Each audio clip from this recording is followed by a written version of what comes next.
We're not out there fighting anything other than crime. We see stuff that nobody should have to see. Put your hands back! Hands back! Hands back! Get out of it, Mel. Get out! Get out! Don't move! Don't move! Okay. George 31, erect out. Don't go! Put it in paper. You're going to jail. Where else do you think you're going? You're listening to The Beat, profiles of police nationwide. One of the things I wanted to do, that way we didn't pigeonhole ourselves when we started this miniseries, one of several, of course, that we have in the Mike the New Haven podcast, is I didn't want to limit it to just local law enforcement. I wanted to take it federal as well, get different perspectives of the ATF, the DEA, the FBI, tonight for the first time, the CIA, which I've never done before. So the Mike the New Haven podcast, in more ways than one this evening, is in a little bit of uncharted territory. So we have the CIA guest who I'll introduce in a moment. And we're also on the road. I'm live from an undisclosed location, still in the state of Connecticut, but not in my usual studio. You don't see the Wayne Gretzky poster behind me or any of the other usual backdrop that I have. So won't say where I'm broadcasting from, but I am on the road this evening. So it'll make for a different podcast, but nevertheless, still the same fun interviews with still the same fascinating subjects that we've been fortunate to get on this program. And speaking of fascinating subjects, if you haven't checked out the previous episode, please do so. Bill Gross worked New York City EMS prior to the FDNY merger, was involved in the transitional team that made that FDNY merger possible in the spring of 1996, and kept on working right up until really recently when he was able to step away from public service and go into the private sector again. He came back during COVID, which he discussed as well. So fascinating picking his brain, because nobody in the first responder community is more unsung than the men and women of EMS. So it's always great to chronicle the work that they do. And I look forward to chronicling the work that my guest tonight has done and continues to do. Hello to all of you tuning in. You know the drill by now. If you have a question in the chat, fire away. I will highlight at the appropriate time. Before I introduce her, as always, I want to introduce my main man, Bill Ryan. The Mike the New Haven podcast is proudly sponsored and supported by the Ryan Investigative Group. If you need an elite PI, look no further than the elite Ryan Investigative Group, which is run by retired NYPD detective Bill Ryan, a 20-year veteran of the department who served the majority of his career in the Detective Bureau, most notably in the Arson and Explosion Squad. So if you need a PI to handle anything from fraud, legal services, and anything else that you might require, contact Bill at 347-417-1610. Again, 347-417-1610. Reach him at his website or the email that you see here. Again, if you need a PI, look no further than Bill Ryan and the Ryan Investigative Group, a proud supporter and sponsor of the Mike the New Haven podcast. More sponsors to come soon, including, of course, producer Victor and the Chop Seat, podcast discussing all things baseball, mainly the Atlanta Braves, as I personally get ready for the New York Yankees for the 16th consecutive year to disappoint me once again. But I don't want my blood pressure to rise, so instead of talking about them, I'll introduce my next guest, who is someone who has worn many hats. Think about it: a former CIA Intelligence Operations Officer, school counselor, private investigator, and handwriting analyst. With a career spanning high-risk intelligence operations, mentoring new officers, and now supporting students in schools, she has developed a truly unique perspective on human behavior and national security. Her work has taken her everywhere from Latin America to the stateside in Virginia, blending skills in intelligence, education, as well as restorative practices. Tonight, The Beat celebrates its milestone 20th volume, and I cannot think of a better guest to welcome for this milestone than former CIA Intelligence Operations Officer, I should say, Kim Woodward. Kim, welcome. How are you? Hey, Mike. Thanks for that intro. I'm just happy to be with you, and I think we're going to have a fun evening tonight. We've got a lot to share, and I'm honored to be one of your guests. Thank you very much. As we were talking about off the air, we've been connected for a while, so I've been thinking about this. I'm like, why? And it literally popped into my head one day scrolling LinkedIn. Why have I not messaged her yet? So I messaged you. I know our schedules didn't line up, but finally tonight they did, and I got a lot to pick your brain about. But before I even get into anything regarding your career and what you've done, just take me first through where you grew up and what those early years were like. So, Mike, it's interesting. I am one of the few native Floridians probably that you've met, born and raised right near Fort Lauderdale, down in South Florida. And I actually grew up as a New York sports person because in the 1960s, 70s, even into the 80s, really, there weren't a lot of professional sports teams in South Florida. But there were a lot of New York transplants, right? So we grew up with Madison Square Garden TV, WOR. Anybody back in the day remembers WR? So Yankees fan as well, Rangers fan. But anyway, I grew up there. I was fortunate enough to have very supportive parents who had a very unique worldview. They wanted me to travel. They wanted me to learn different cultures, different languages. They supported exchange programs. And I was able to go to Jakarta, Indonesia as an 18-year-old. And it just opened up my eyes to the complexity of the world. I lived in a country with over 13,000 islands where there's over 100 languages spoken. There's a blending of many major religions there. I actually considered converting to Islam during my time there. I was living with a Muslim family. I participated in the Ramadan fasting and so forth. And it really, the whole experience opened my eyes to, cultural differences, but cultural similarities as well, and how complex the world is. It was great to get out of kind of my suburban upbringing, if you will, which was a very privileged and wonderful one that I'm thankful for. But I really got to see kind of how things are in a third world country, right? And I did see some awful things. I saw some people, young people my age and their late teenagers, die of a disease that we have medications and vaccines for. And this was in 1984. So it's not that long ago. Things like that, basic safety issues being different overseas in third world countries, of course. So it opened my eyes as a young person. I went on to study anthropology. I wanted to be in the nation's capital. I'm still here. I'm outside of the nation's capital, but at GW, I was able to major in anthropology and, just meet a lot of diverse thinkers who opened up my whole world. Went overseas again to Italy. Didn't really know exactly what I wanted to do after college, but I realized that I wanted to do something with an international flavor and I wanted to help people. So I had kind of a greater calling of getting out in the world, making a difference. And I knew that I wanted to be able to travel. So of course, there's a couple places that come to mind. Peace Corps, CIA, maybe not so much, and other government agencies such as AID, which is not really thriving anymore these days. State Department, which of course is our official diplomatic representation overseas. So I applied to an abundance of those international organizations and national security entities. And surprisingly enough to myself, the CIA came through. Now the process always takes a while. So I was kind of, not sure what my future held, but I was very fortunate enough to be brought into the agency, and I went through a training class as individuals do. We had kind of a cadre, if you will, a class that goes through a certain process together for a period of time, learning about the intricacies of the agency. Now, I was brought in specifically to work in the Directorate of Operations, which is kind of when you think about the CIA, stereotypically, or you watch movies, they're the people overseas who were meeting agents undercover.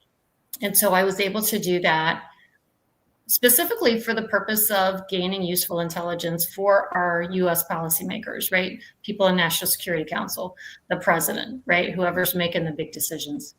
So I was very fortunate. So I went from being kind of a South Florida suburban girl, had an experience that opened my mind, which I think was invaluable. And then I was able to kind of parlay that into an international oriented career. And as we'll document tonight, our guest is Kim Woodward here for this volume 20 of the Beat, Profiles of Police Nationwide. Now, the CIA's methods are different. I don't know if you don't mind going into it, did they recruit you? Or, I mean, they're not like other federal agencies where at least the FBI, you could apply. Did you apply? How did that work? I did apply. And back in the day, the CIA would go to college campuses and apply. And recruit individuals to apply. That's not how I was able to enter. I just kind of applied, back in the day, there wasn't an online application. There was a paper application, and you were called back on the phone to then go and meet at a certain place. And there was a very regimented, if you will, process where you went through certain steps, and it was all rather time consuming. And it involved about 1.5 years of waiting. And ultimately, I did have to pass a polygraph test and a thorough background investigation that included lifestyle choices and things like that and decisions. There was also kind of a, review of what foreign national contacts I had and who those people were. So those have to be disclosed. And then ultimately I was cleared from that perspective and I was hired. So 1991 is kind of an interesting time. We're out of the Cold War by this point. It's around the time that we have the Gulf War, which didn't last long, but nevertheless was a major moment, and at least in the H.W. Bush administration, Bush 41. And that blows over with the thwarting of Saddam Hussein's attempt to take over Kuwait. And I feel like there was a period of time where the war on terror and the war on narcotics kind of they interlapped in the mid-90s. The war on terror eventually took over, especially after September 11th. But during this time, Escobar's still alive. The war with Noriega and Nicaragua kind of just subsided. But there's a lot going on with the cartels, both in Colombia and in Mexico. And that is infiltrating the United States heavily. Even though the peak of it was the 80s with the crack epidemic, it's still being felt in major cities and pretty much everywhere you can think of across the United States. Getting involved in operations like that early on, where you talked about useful intelligence, these are evil people running an evil business like it's a Fortune 500 company. What was it like to be embedded in something like that? No, you're absolutely right, Mike. That's a great description. So, it was very interesting. And you have to remember, the CIA is not a law enforcement body. Okay, so overseas, we're collecting intelligence. What is intelligence, you may ask, right? Intelligence is, well, I could kind of sum it up in 5 points. Basically, it's foreign. Okay, obviously, this is information that's not about what's going on in the United States, right? It's of interest to policymakers. So, do we care what Pablo Escobar ate for lunch? No, we don't. But we care about the meeting he had with his advisor regarding plans to ship the next, cocaine shipment, right? We think about as being new. This is stuff that's not in the newspaper. This is stuff that, is not out there that people already knew. This is new information. It's also information that ideally is authoritative. So in other words, the information that the CIA collects and then ultimately disseminates to policymakers, we want it to come from sources who actually have the access that they claim they have. So for example, with the case of Pablo Escobar back in the day, would we really put a lot of stake into information that came from one of his house cleaners, perhaps one of his, his mansion, Maybe not, because maybe this is a person who really did not have the access to him, and maybe she's exaggerating that to gain a relationship with us for financial purposes or others. But however, if that advisor I mentioned previously, advisor to Escobar, one of his closest right-hand man, he's looking to make some money and he's looking to risk his life, ultimately, of course, by betraying his boss. That person is going to be able to provide us with authoritative information. So when we look at intelligence to put out to the intelligence community, whether it's from Latin America or anywhere else, it's got to have that component to it. So back in the 90s, when we were looking at counter narcotics, we were supporting DEA, we were supporting FBI overseas in our embassies by collecting intelligence that then we would provide to them. Now, would we provide them our sources? Am I going to give them the source's name? No. Am I going to provide them the methods? No. So sources and methods are very important in the intelligence community. They're always protected. However, we can pass kind of a sanitized version, if you will, of the information to the actionable law enforcement components who will then work with the host country military or whoever the designee is, in this case, DEA, FBI, working with their counterparts. We call them their liaison counterparts. So whatever body from for example, the Colombian National Police that is handling the narcotics effort, they would be coordinating. Now, the problem back then, of course, there was rampant corruption within those military bodies. So oftentimes we could not trust that the intelligence we were sharing with them for them to then go out and take action, law enforcement action, we could not trust that that was always going to be handled appropriately. Okay.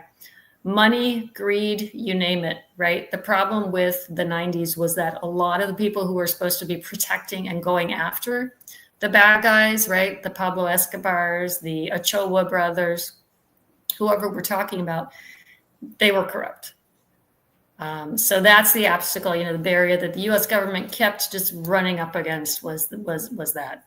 So ultimately, we started looking at also some of the involvement of terrorist groups in Colombia and Venezuela who were cashing in on the drug trade.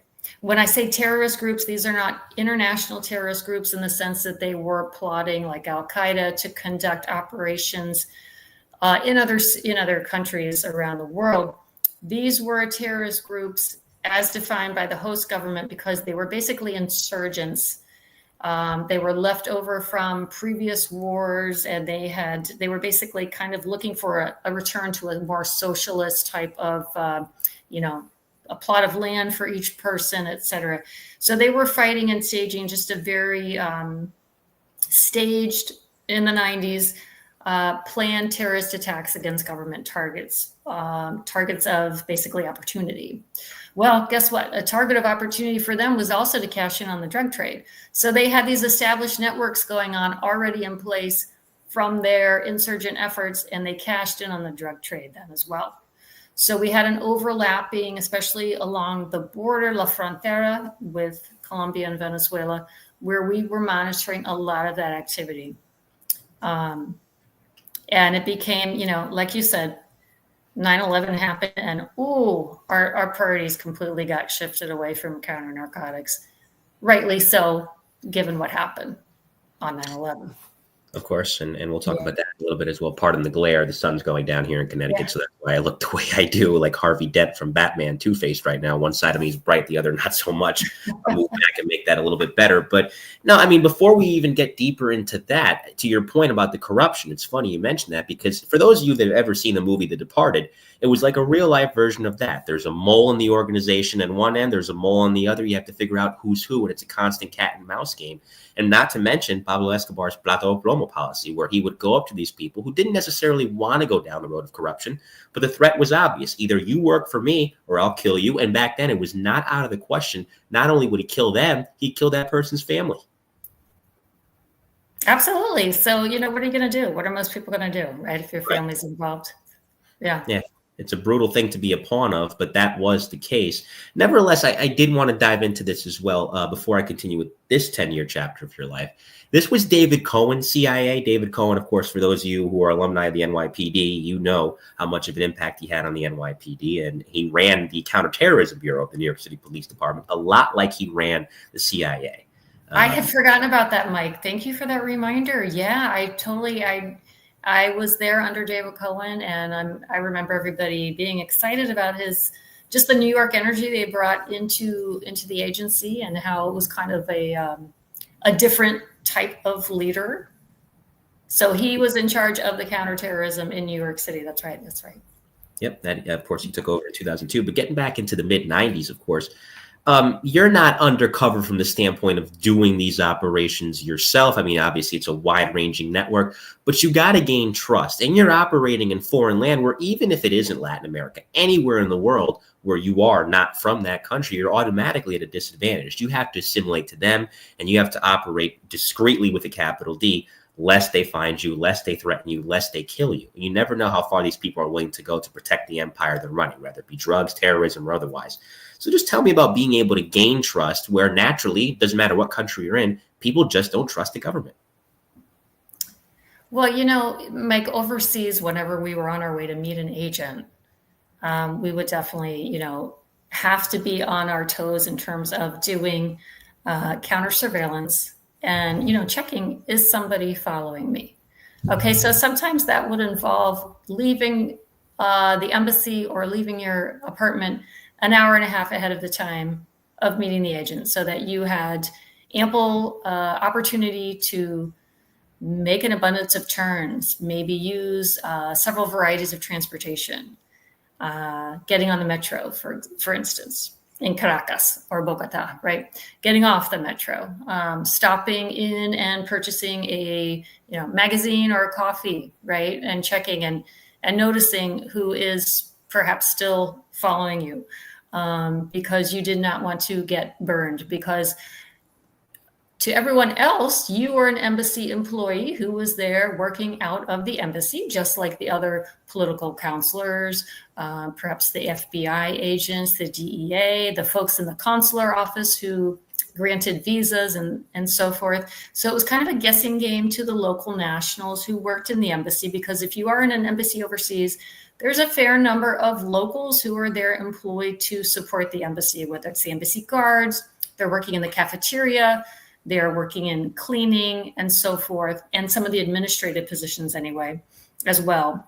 So there's always kind of among the locals, kind of like, let's see which one's the spy, right? Because they know that someone is usually a spy if they're working in an embassy. So surveillance, checking for that surveillance became a very important piece. And then also doing that as well after the agent meeting.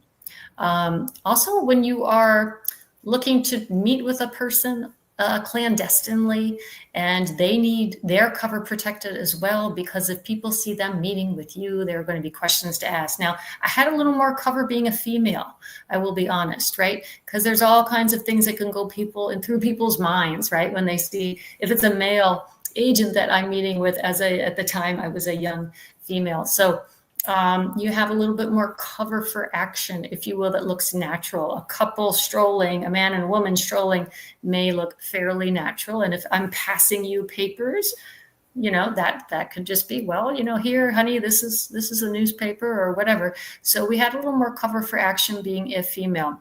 But in terms of trust from the U.S. government or from the local government, essentially during this time, the Venezuelans were extremely pro-U.S.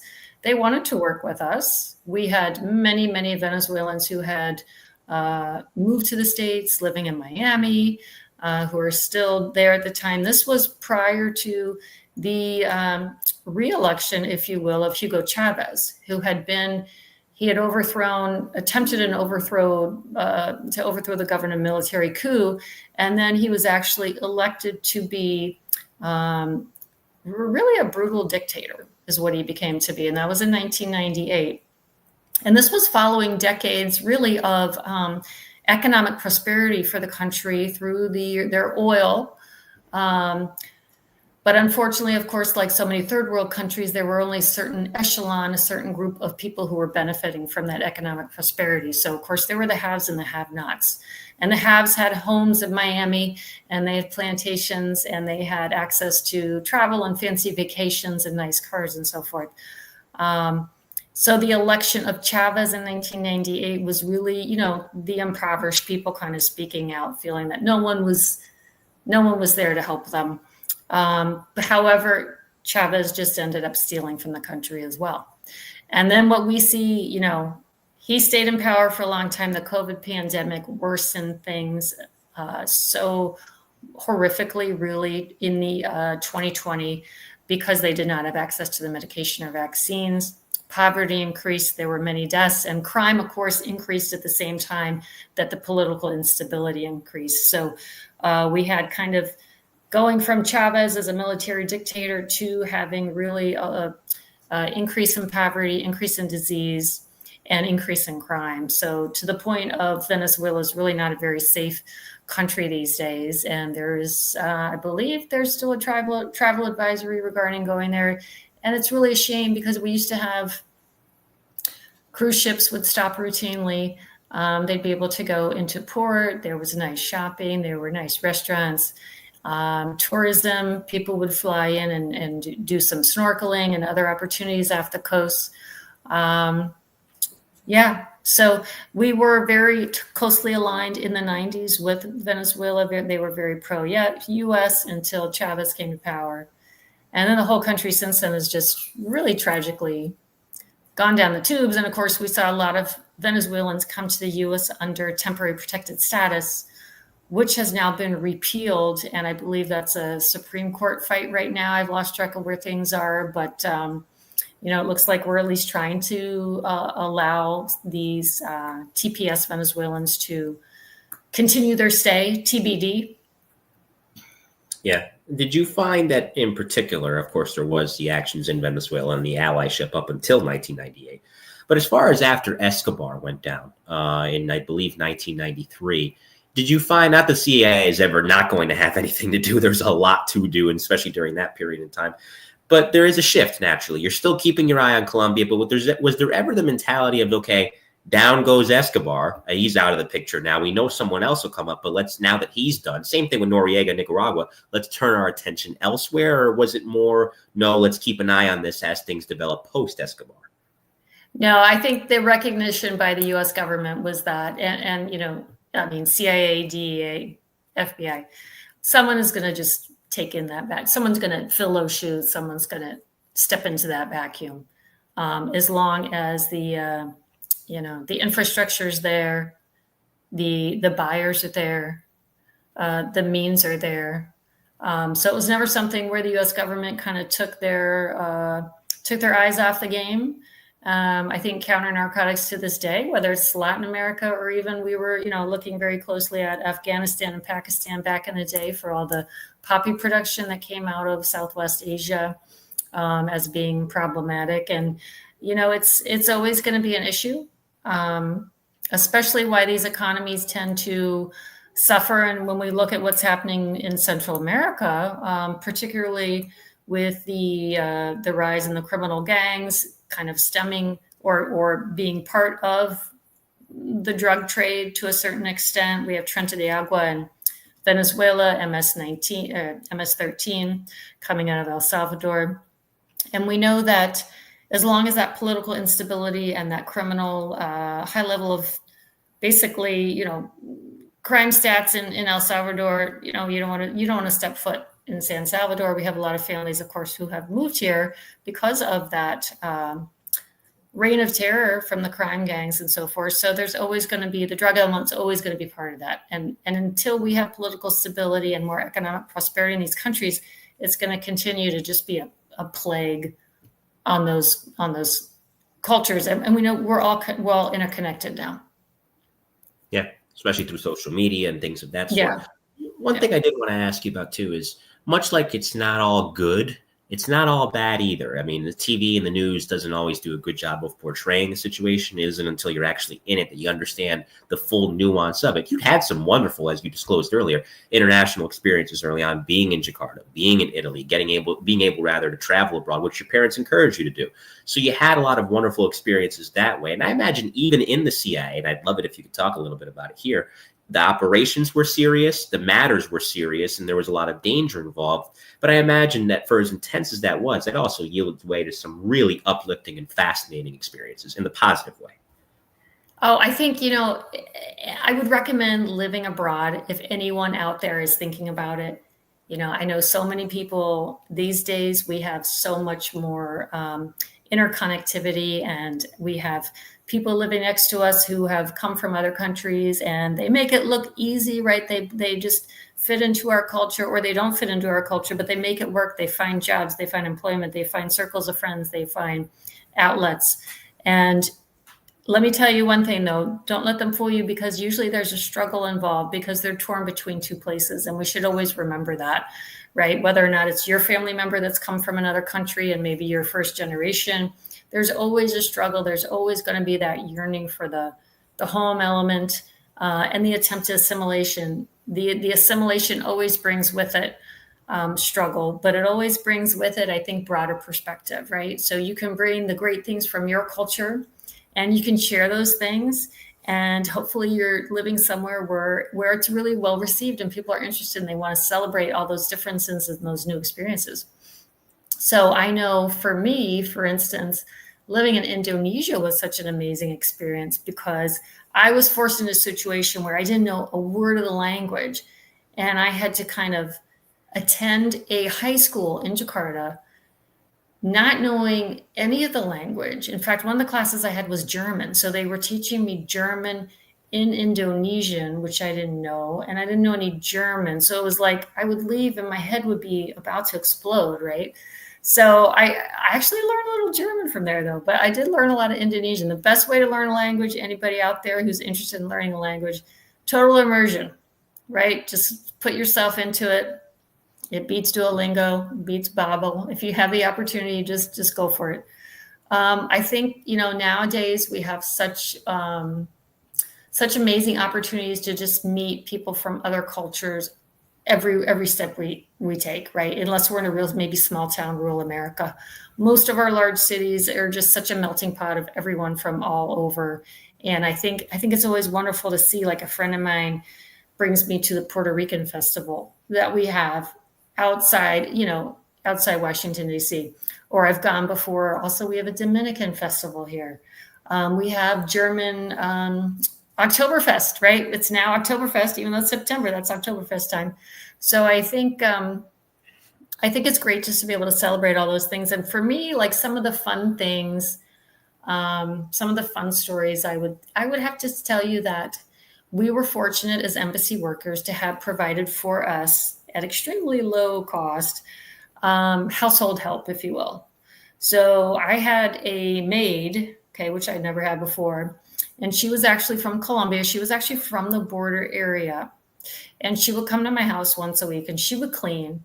And she took a special attachment to one of my cats, to the point this cat was so shy. He got freaked out because we brought him over in the plane, right? And that kind of changed his personality. He's like, wait a minute, I'm on a plane and I'm in this new country. And we didn't have air conditioning, so we had to keep the windows shut. But as you guys know, if you've been in other countries, there's usually not window screens, right? So we couldn't open the window. We were on the 6th floor because the cat would jump out because there were no screens. So it was really hot in there. We had fans going. And then we had this wonderful, wonderful woman who would come to our house once a week. She would make special food for this cat. Okay, this woman probably earned $10 a week. Okay. This woman probably, I think she told me once it was like a 2-hour bus ride to get to the part of the city in Caracas where I lived, where they housed the embassy people in pretty nice apartments, right? So she was on a bus for 2 hours to come see me.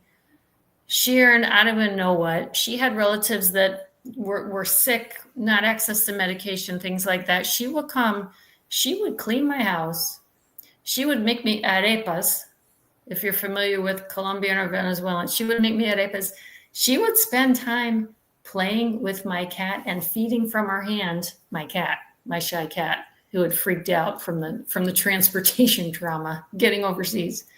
And this is a woman who, like I said, she earned so little. She had so little.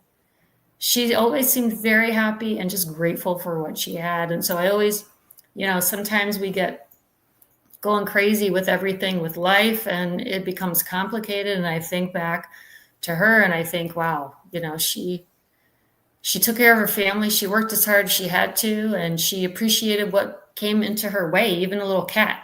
She took time to show love. So I think that was a neat experience. I think you find experiences like that, all the time if you kind of put yourself out there. Absolutely. It's the only way. I mean, even in larger cities here in the States where you have a little Italy, usually you have a Chinatown, you have a heavy Spanish populated neighborhood. That's the way too, where, you're able to break down those barriers, so to speak, just by talking, just by walking and talking. Like you said, it's the old school way. You walk a block in New York City, anywhere in New York City, you'll get that experience. That's for sure.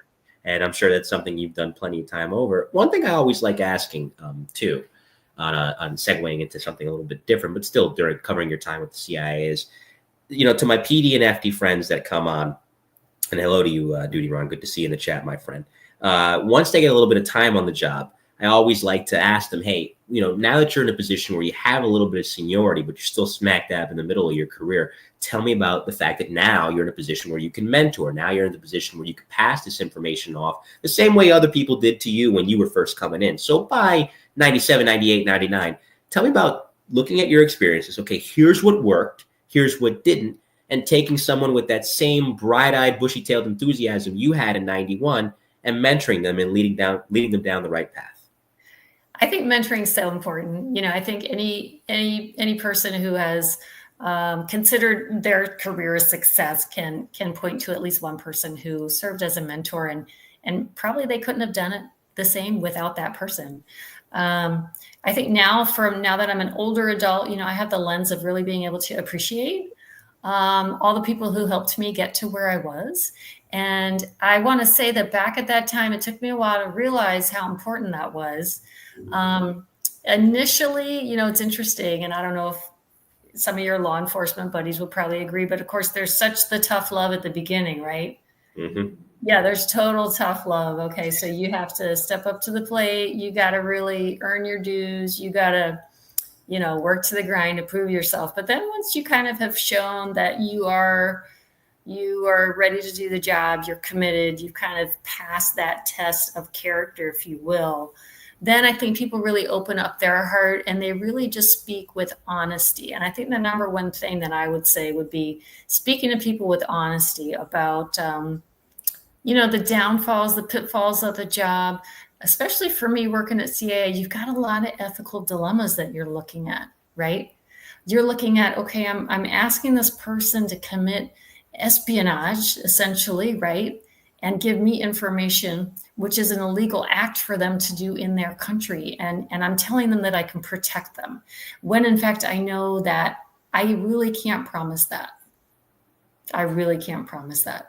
So you're asking somebody to do something that you probably would really have to think hard and fast about, and you have to convince them that it's for their best interest or whatever their motivation is, right? But at the time, whether it's money, ideology, whether they've been compromised, or whether it's ego, right? Whatever their motivation is to cooperate with the U.S. government. In my own experience, I ran into a lot of situations where the assets that I met with, the human sources, if you will, of our intelligence that I met with were motivated either by money or ideology, the ones that I worked with. And the ones that were motivated by ideology were very uplifting to be around, because they truly felt at the time that the U.S. government needed their information so that the U.S. government could help their country be a better place. So back to the mentoring, I think that when I was going through that kind of, journeyman phase of my career, and I started to have more confidence, did an overseas tour, and then was ultimately selected to instruct others at intelligence report writing. I think the best advice was really the honesty and also the ability to kind of reflect and make sure, am I okay with doing this? And if I'm not, that's okay too. I can step away or I can let somebody else handle it. So one of the flexibilities, you're building relationships with your agent, but there's always the time and place when you have to say, you know what, I can't handle this person. I can't, this person, for instance, in Latin America, on one of my tours I had, I was handling a human source who the communication arrangements were that he would pick me up in his car, okay, for our clandestine meetings. He showed up extremely drunk over and over, which put my life at risk, right? Because he was driving me around. He was drunk.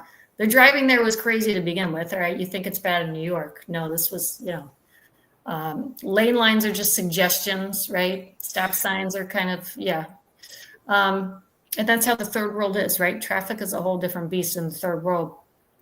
So I finally said, to the person who ultimately was my mentor, I said, you know what, I'm really nervous about this because this guy, he can barely drive when he picks me up. He's drunk. And that person said, that's okay. It's okay. We're going to, let's change things up. So don't be afraid to appear weak if there's something that really makes you uncomfortable. Be honest, as a mentor, give advice that is authentic and genuine, and that also shows an opportunity for someone to really admit a weakness. At the same time, they're, building on their strengths. It's okay. We all have strengths and weaknesses.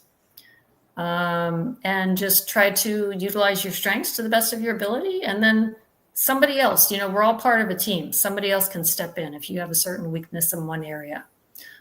We're all interconnected. So.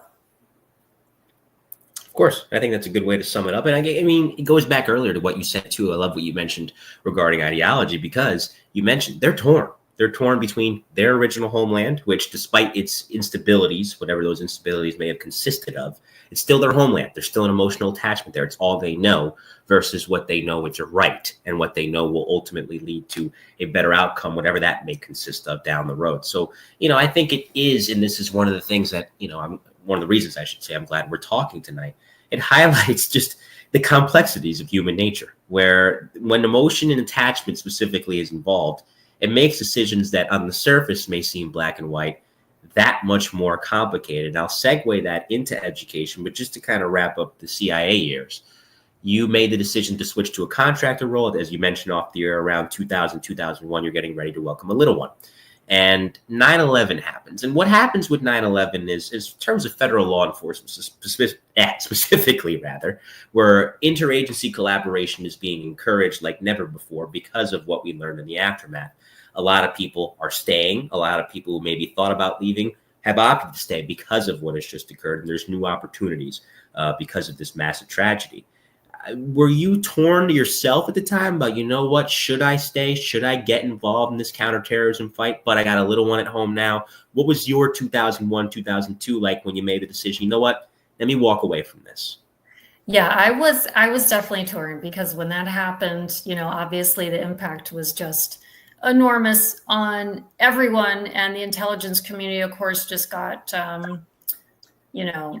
revved up, and for lack of a better word, I mean, there's no better motivation to do what you do until something like that happens and you realize, gosh, this is so important. Of course, so many things have been said and written and investigated about, the strengths and weaknesses of intelligence during that time. But the bottom line is that every single person who worked at CIA and every single person who was involved in looking at transnational terrorism through a lens, especially of Al-Qaeda and so forth, they were 100% committed to that effort. And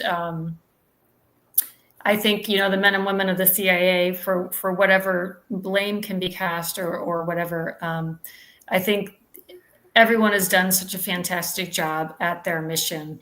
And I'll even rewind a little bit back to before 9/11 in 1993. I was waiting. I don't know if you've ever been to Langley, Virginia, where the headquarters is.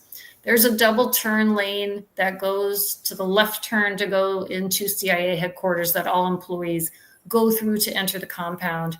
This was January 1993. And it was the morning commute. And I had just made the left turn into CIA headquarters. The light then changed to red, and so the next round didn't go forward.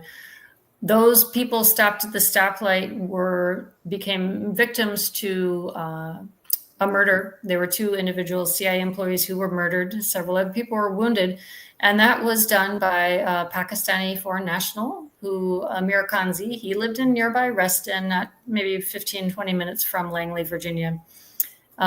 Extremely anti-American sentiments. Just stepped out of his car, took his rifle out, and shot. One of the persons killed was a CIA psychologist. And nobody got his car number or make, and he was able to leave the country undetected, fled to Afghanistan, and then 4 years later, by luck, actually, of an informant just walking into an embassy saying, I know where Khanzi is. He was in Pakistan, and we were able, the FBI working with the local law enforcement there, was able to go and apprehend him and bring him back to the United States. My point is that they never, ever, ever stepped away from that being a priority from day one. As soon as that incident happened, the men and women of the CIA and the whole US government, they said, we're going to get this guy. We're going to get this guy. And I think we saw the same thing happen, obviously, with Osama bin Laden, right? So we've stayed the course. Yeah. Right. And there have been twists and turns along the way, and it hasn't been easy and it hasn't been perfect. But it is upsetting to me to see sometimes, in the media or, just out there in the chatter that sometimes people who serve their country, whether it's military or with the agency or FBI, DEA, that they are not every day doing everything they possibly can to keep our country safe. And there are so many small victories that happen all the time. And you guys in New York, you know this, right? There are things all the time, whether it's NYPD, there is stuff thwarted. There are attacks that are thwarted, that are wrapped up, and we never hear about it. And sometimes I wish the American public knew a little bit more about those everyday successes that are happening literally all the time and not only in the big cities. Of course, and it goes back, and Ron, I see your question. I'm going to highlight it in just a moment. It goes back to something I used to hear Ray Kelly and David Cohen say a lot. Went back during Kelly's days as NYPD commissioner. It's not what you see, meaning intelligence operations, counterterrorism initiatives. It's what you don't see. Yeah. It's all the unmarked units. It's all the individuals operating who you'll never know about. And even to your point, other agencies, not that I'm knocking them, this is just what they do. When they have a line of duty death, you know about it. And there's a funeral for this fallen officer or for this fallen agent. In CIA's case, you hardly ever know. And there's so many stars on that wall at headquarters in Virginia of individuals who, even in death, their identities must remain a secret. And people will never know what they went through, what they did. Just to think about that is incredibly, to your point, very, very sobering. And Mike, one of those stars was a groomsman of my wedding, so I'll never forget, that individual. Yeah. I'm sorry about that. Yeah. Ron asked in the chat, a little context on Ron. Ron is a retired New York City police detective with the YouTube channel and successful podcast of his own. He wants to know if you know his friend Tracy Walder, former CIA officer. Tracy Walder. No, I don't believe so, unless that's a married name, perhaps. No. All right. Well, if there's a maiden name involved, Ron, be more than free to put that in the chat. Nice to meet you, Ron. Ron's a good man. He's been a former guest of the show. He was in the old New York City Housing Police as well prior to its merger with the NYPD in the spring of 1995. So interesting man for sure. I did want to ask this as well. It's an interesting transition from intelligence. Usually, you've been a private investigator as well. Somebody would stay in that realm. You went into education. Was that always a passion of yours prior to your tenure with the CIA and you just hadn't had a chance to pursue it yet? I know, Mike, I've been asked this question a lot. It does seem kind of a strange transition. A couple of things. When I was overseas, I did spend a lot of time with families of fellow intelligence officers or embassy personnel. So I found myself, kind of chatting with the older kids, they would confide in me. I realized that I really enjoyed that. And then another aspect of my work in meeting clandestinely with these human sources, for example, that drunk general I told you about who would pick me up, the reason why he was drunk so much is because he was really having a lot of conflict with his wife at home, who was pressuring him to earn more money to support the children, the family. He would want to come and just kind of dump all of that onto me, rather than provide me the intel that I really wanted to get from him about FARC and ELN movements on the Colombia-Venezuela border. He'd rather talk about his family. And I found that if I was an empathetic listener and I really heard him out and listened to his story and showed that I cared, I found that it really invested both of us in the relationship to such a greater extent, so that he started to view me as somewhat of a friend. And he worked even harder to ultimately get that information that I would finally work my way around to, reminding him, hey, I really need you to look at X, Y, Z. After I've listened to him, after I've empathized, after I've basically provided, a listening ear. So that was with an adult. And then I also had, as I said, children of fellow embassy officers who would come and talk to me. And so when I got back to the States and I started having my family, I knew that I wanted to have a little bit of a different lifestyle. I wanted to have a lifestyle that was a little bit more conducive for me as a mother. Everybody's different. And so I did go back to school part-time and I earned my master's degree in counseling. And, you'd be surprised. And perhaps, I don't know, some of your NYPD or some of your other, friends and guests would also say that, being a good counselor and using empathy has really resulted in some productive relationships, whether it's in gaining information or just being a good human being. Mm-hmm. It's a really good skill to have. And it can get you a lot of buy-in, no matter what industry you're in. Absolutely. 110%. Ron mentioned Chandler is the maiden name. I don't know if that still rings a bell or if it doesn't. And if it doesn't, he says it's fine. But Tracy Chandler was the original name. Small world, but a big world, nevertheless, at the CIA. We're talking with Kim Woodward, former intelligence operations officer for the CIA. This is the milestone volume 20 of the Beat Profiles of Police Nationwide. Now, there is the relatability factor. And I don't ask this in a bad way. It's good, for the record. It's good not to grow up struggling. One can't control the circumstances they're born into, but if they're positive circumstances, then hey, that's good. That's how you want people to grow up.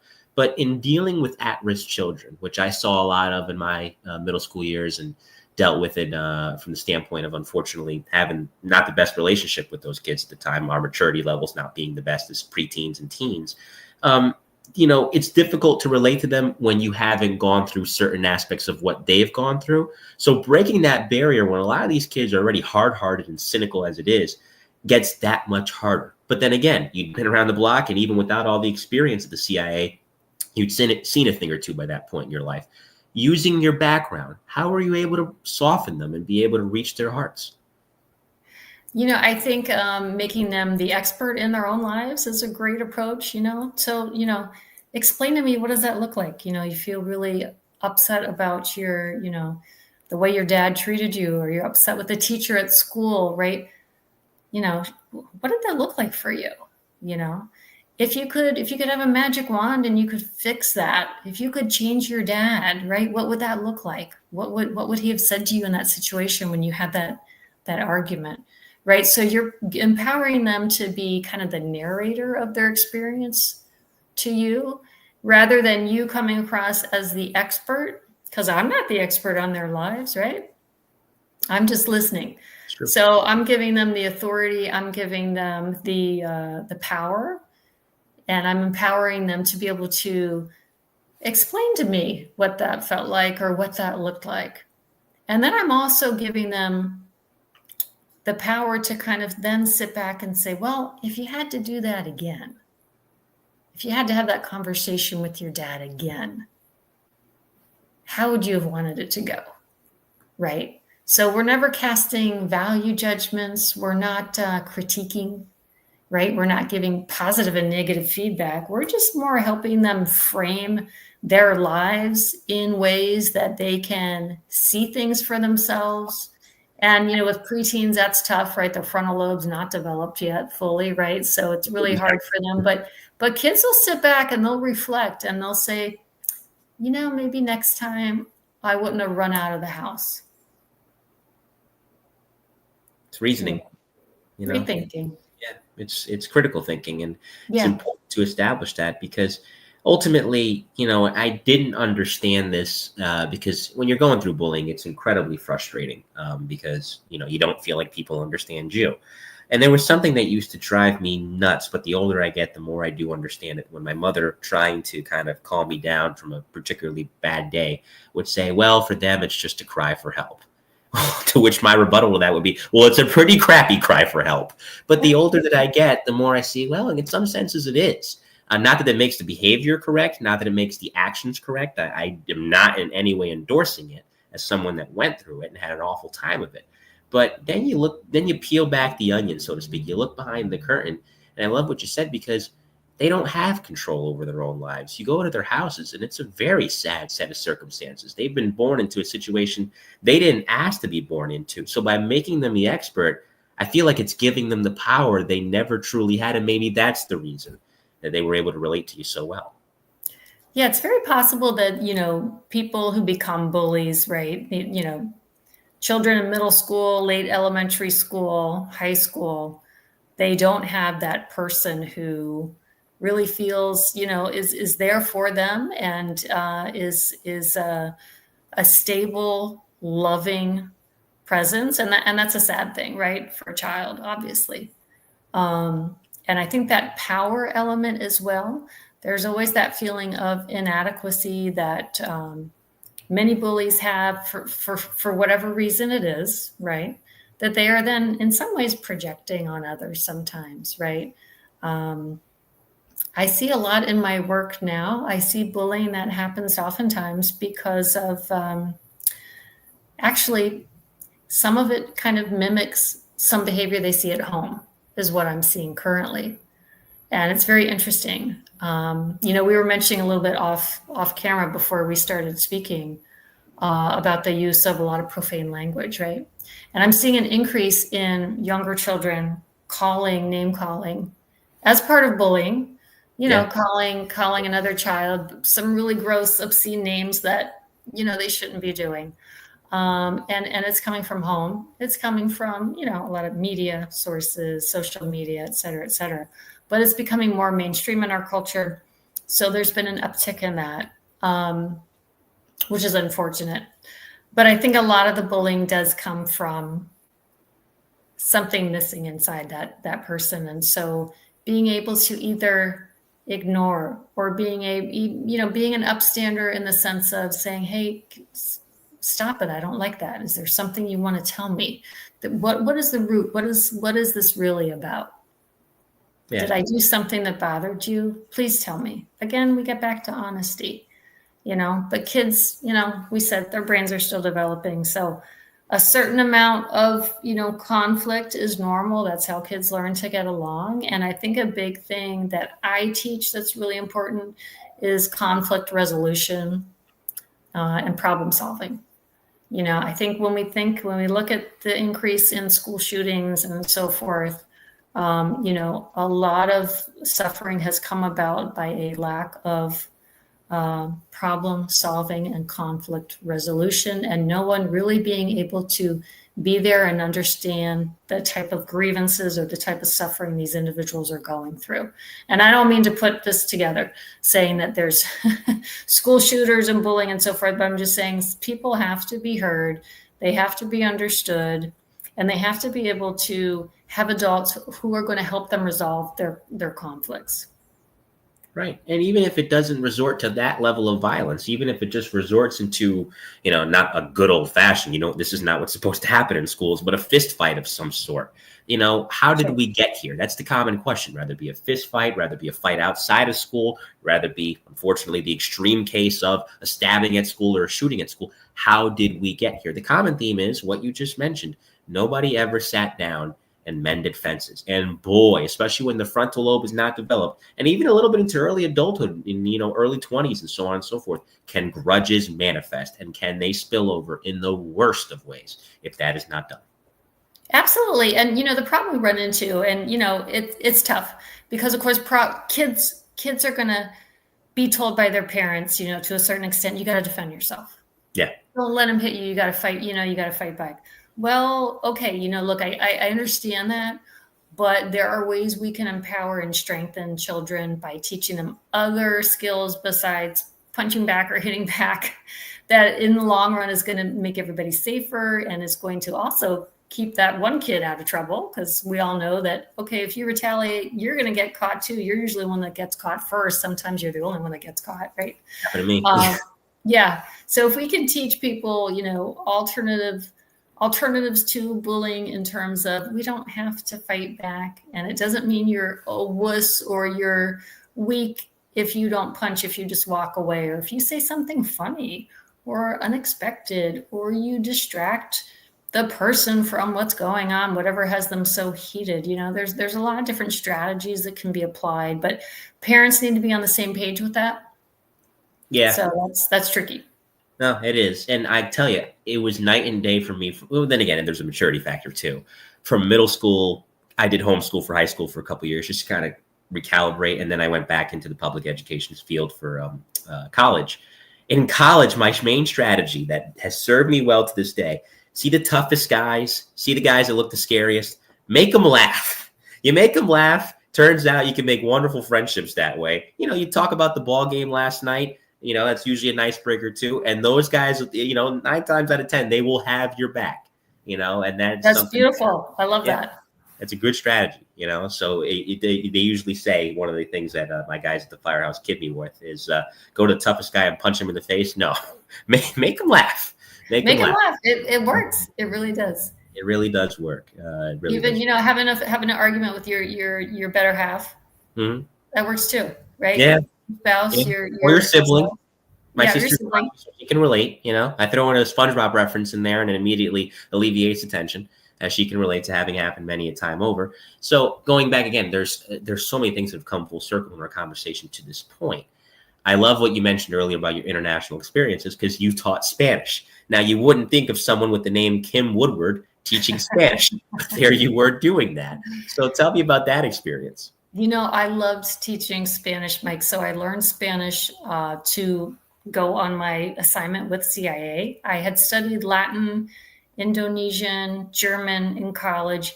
I needed Spanish to go on my deployment. And so I actually had a 6-week training course, 8 hours a day, one-on-one. And I loved it. And then I would go home and I would watch Spanish TV and movies. So I tried to kind of imitate, I kind of tried to create like a self-immersion here in Virginia. And it served me well because I scored well. I do like languages. We all have strengths and weaknesses. I like learning languages. So when I became a Spanish teacher, I was actually working at an alternative high school at the time. So the students that I had were, first of all, they didn't like school. Naturally. Second of all, they were taking Spanish because they had to. Okay, they weren't really that interested or eager or excited. And thirdly, many of them were either gang members or they were on probation for some type of juvenile crime. And then there were another type of student who just really didn't fit into the larger homeschool situation because they maybe socially they were just different and they wanted a smaller environment. So it made for kind of an interesting mix of students in the classroom, right? You have a foreign language classroom, you're teaching Spanish, you've got some gang members, you've got maybe some kids who have, been picked up for drugs. And then you've got some kids maybe who really are extremely introverted or maybe have some very large, huge impactful anxiety disorders that prevent them from really feeling comfortable in a large school. So they were at our alternative high school. So here I am trying to kind of find a common motivating force to get them all engaged and interested in my class. And that was quite a challenge. I do recall myself several times standing on desks, doing anything from showing music videos to, I allowed them when it was time to do their project on a famous Latino person. I allowed them, some of them did Pablo Escobar, Bad Bunny, he was probably, no, who was there was another one. Selena was a common one. So it could be any kind of pop star, even criminals, as long as it was somebody that they were excited to actually do a research project on. So, normally at another high school, I would have been on the front pages of the paper if I allowed somebody to come in and do a presentation on Pablo Escobar, right? But that was kind of nice working at alternative high school because we could kind of make it up as we went along and do whatever it took to engage the kids and to So I showed them videos of Diana Nyad, who I don't know if you heard about her, but she swam in a shark cage from Key West to Cuba. Okay, she was a swimmer. Her body was totally destroyed between the different things in the water and the seaweed and so forth, sharks going at her cage. But I showed them that just to introduce them the concept of Cuba. There's this little island. A lot of them were not familiar with geography, and a lot of them weren't familiar with the countries that their families came from. So it was really kind of an honor for me to be able to open their eyes and to show them things about their parents' home country that they didn't know about. That was so cool for me. Just to expose them to things like, teach them a little bit about art. So I would use that. I would show them Pablo Picasso's Guernica, very famous painting done about the German practice of bombing that World War II that they did in Spain and the demolishment. And just opening their eyes, I would show them music videos of various, Hispanic artists and so forth, pop artists. And we would talk about Salvador Dali, any cultural elements I could bring in because it was all new to them. Most of these students came from families who either lacked education themselves or were,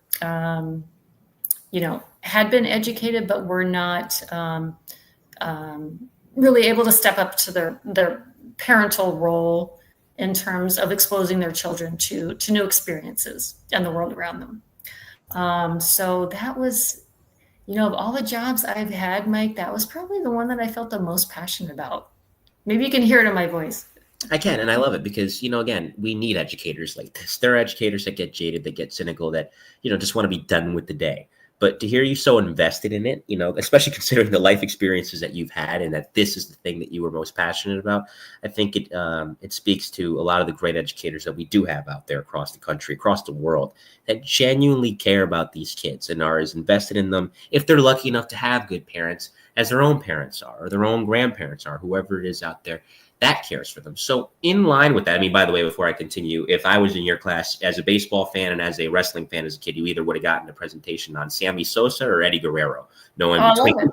So, awesome. And it would have been the best presentation of the class, might I say. But with that in line, I'm pretty sure maybe you keep in touch with a lot of your students, maybe not, I'm not sure. But are there students that maybe, again, they were at risk, you made a positive impact on them, and you keep in touch with them, you see nowadays they're doing really well?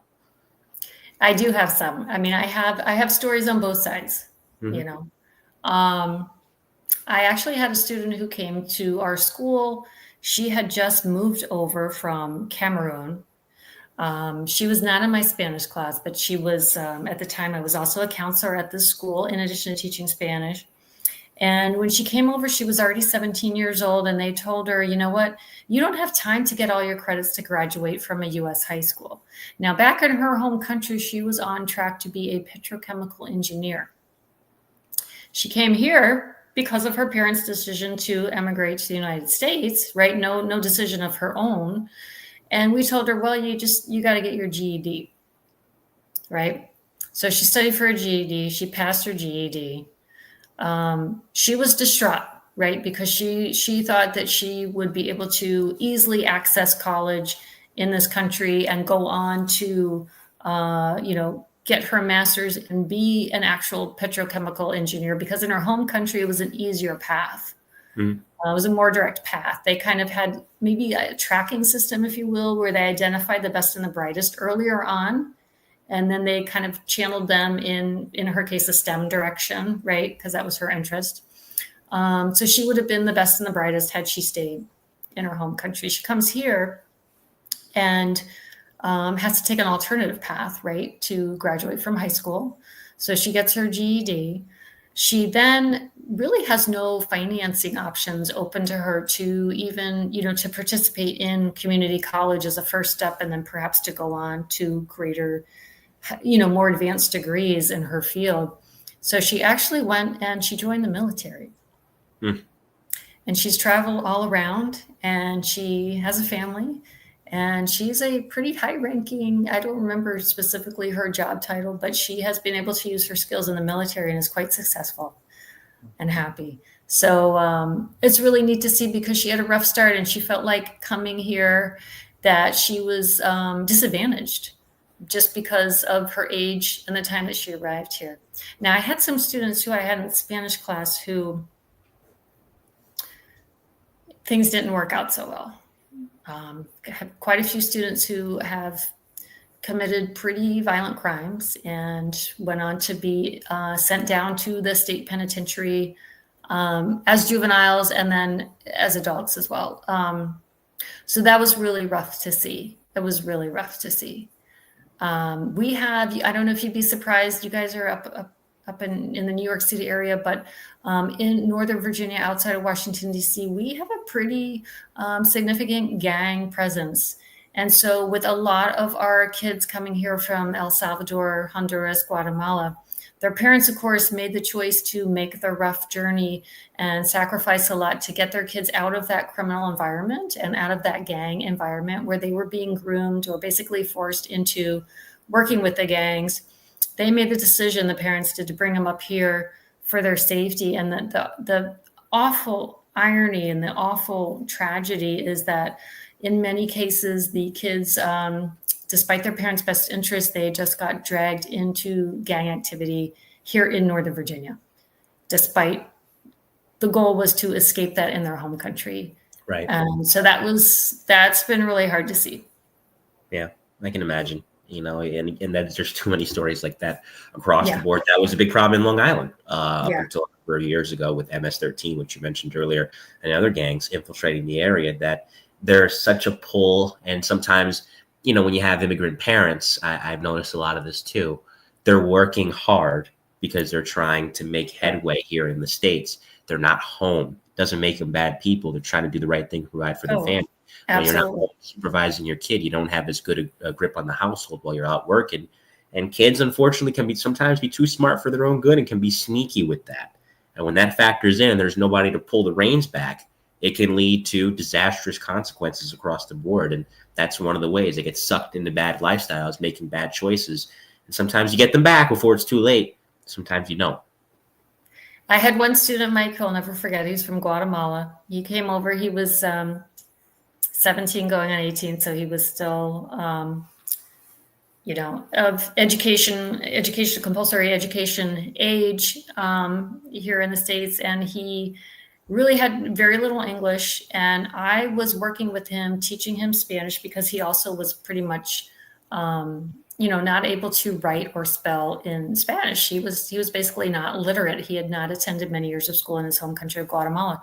But he would come to me and he would always have a little turtle in his pocket that he brought from home. And we would work together and write stories about this turtle. His name was Anthony, and I know that he had been kind of in and out of gang activity. He was one of those kids who, you just hope for the best because he's teetering, he's walking on that fine line. He knows that he shouldn't be involved in the gang activity. He knows what the right choices are, but he can't help himself because he's surrounded by the pressure and the fear. And ultimately, he decided on his own to go back to Guatemala. So, yeah, well, I hope he's safe. Yeah, I hope so too. Hopefully over there. Sometimes if someone goes back, it actually does work out. So I hope that is the case with Anthony. I'm glad you mentioned that. You are a PI as well, so you haven't completely left your law enforcement background behind. And we don't have to get into any of the cases, obviously. That's the point of being a private investigator and not a public one. But nevertheless, handwritten analysis has been one of the keys in identifying not just who was responsible for certain crimes, but what I loved, what we kind of talked about off air too, the personal insight. It became a big deal during Brian Koberger's trial. It's become a bigger deal in recent notable headlines as well. So gaining an insight into what someone's thinking, I mean, it's not as obvious into what they're writing on the paper all the time. Sometimes there's more involved, maybe the way they phrase something, and there's nuances to it. Your CIA background certainly helps you understand that. So tell me about how you got into that and what most stands out from what you've been able to see from a surface level standpoint, again, not getting into any specific cases you've worked. Sure. No, absolutely. So, I did I learned handwriting analysis when I was in the intelligence community. I was trained in that capacity. That is open source information. I'm not divulging anything that's classified here.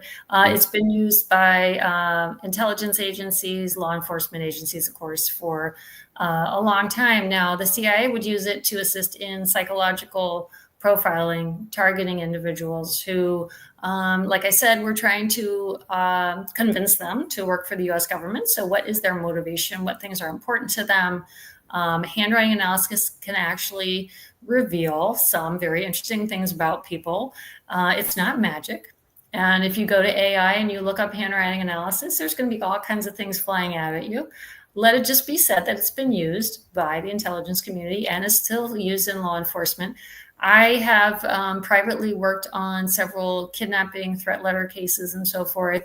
An interesting technique that we would use in the case of, for example, let's say a private individual who has decided he has received letters of threat to him and his family, and he believes that it is one of several employees who are working on his estate, say where he lives with his family. We would be able to, if he requested a handwritten statement from those suspects, if you will, we would be able to look and really give you an idea of which individual we thought had written the threatening letter. Now, we can do that by a couple things. We're comparing, obviously, the actual execution of the letters on the page, right?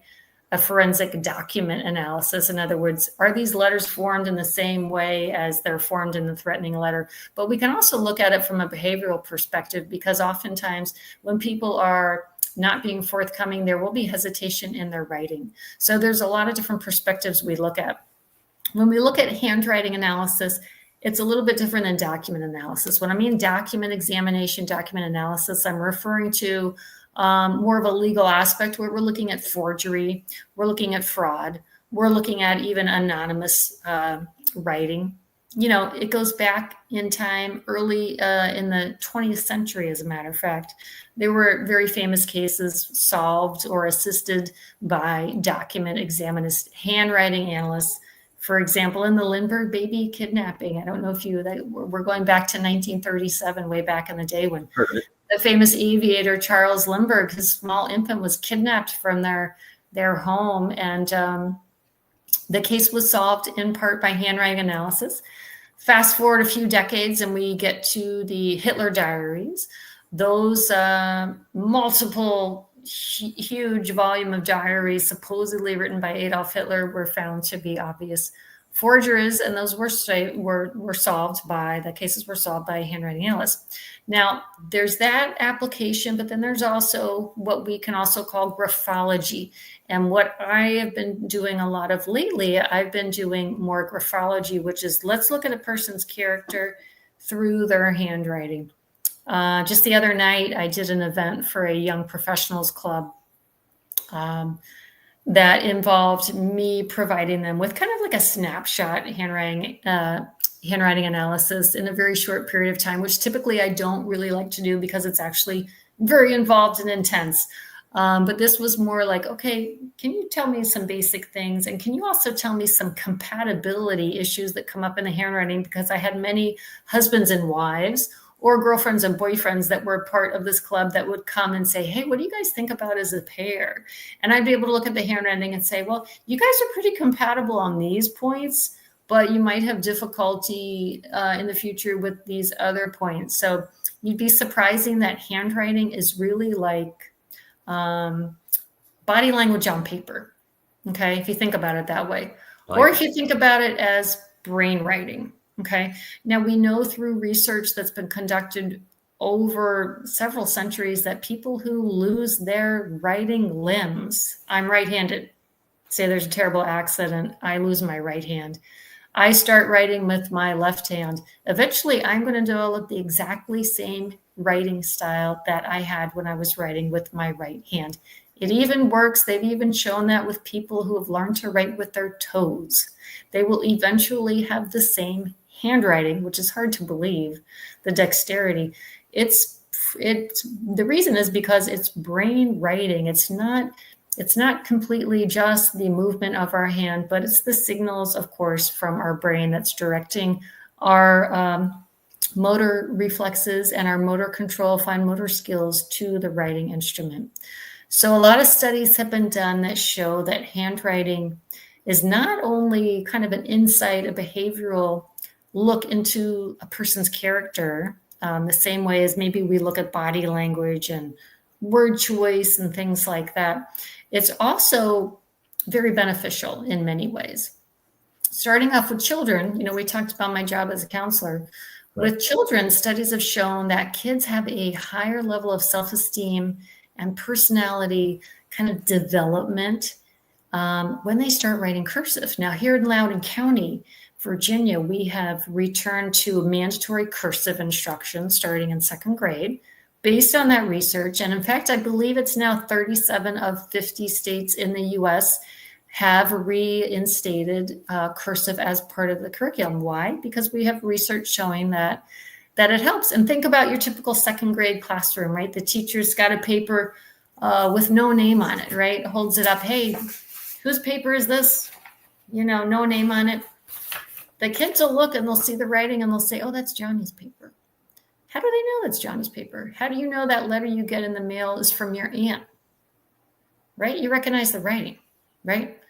Just like we all have unique thumbprints, right? Okay, no two persons' writing is the same. Doesn't matter if you're the best master forger in the world. Now, there's a whole AI piece that goes into it, but that's a whole topic for another podcast. But the point is that handwriting is a unique signature, pardon the pun there, that we all have, and it can't be replicated. And so that says something about us as people. And the fact that graphology or handwriting analysis is difficult to quantify has meant that it has been less accepted, if you will, in the psychological community. However, studies show that many handwriting analysts are able to provide information on clients that are as accurate as psychiatrists who have done other research and other behavior analysts who are providing their report on an individual. They all seem to be about the same level of accuracy, if you will. And again, it's difficult to quantify. So there's a lot of research out there. I encourage people to look into it because I think it's often overlooked. And of course, the past several decades, we're all a tech world now. People say, well, I don't write anymore, right?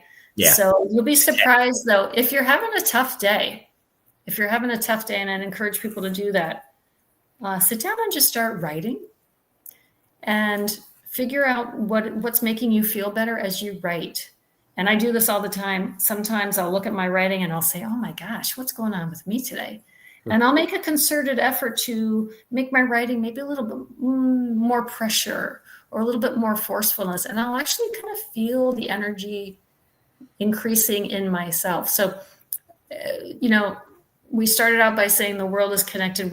Everything that we do is connected to our psyche, our soul, and even something as basic as writing that we've done for, millions of years. It's really something that's not only good for the soul, it's good for our brain, and it's good for self-expression. So there's so many benefits. So I really encourage people, as much as you keyboard, you'll also have way better retention of information if you write it down.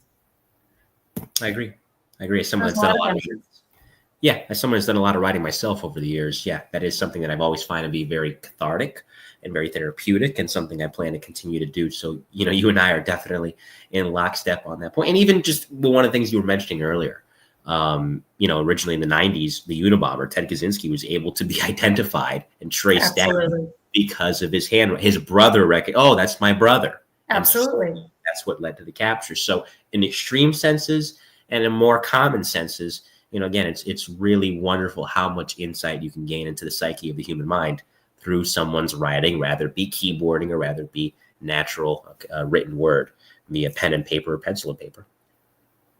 Yeah, and I think, just for those of you out there who are interested in the whole serial killer genre, take a look one day in your spare time. You can pull it up online. You can look at Ted Bundy's handwriting. Mm-hmm. You can look at Jeffrey Dahmer's handwriting. And you'll look and you'll notice, there are things that even to the layperson, right, to the naked eye, you can look and say, that's a little bit concerning. Mm-hmm. So it's very interesting. You don't need a in-depth training to sometimes spot things that you notice about a handwriting that may cause some kind of flag to light up, or red light comes up to you and says that's interesting. That's interesting. Absolutely. We're almost at the 90-minute mark, and the time has just flown by. It has flown. Yeah, this has been a really fun conversation, as I knew it would be. And that now brings us into the rapid fire.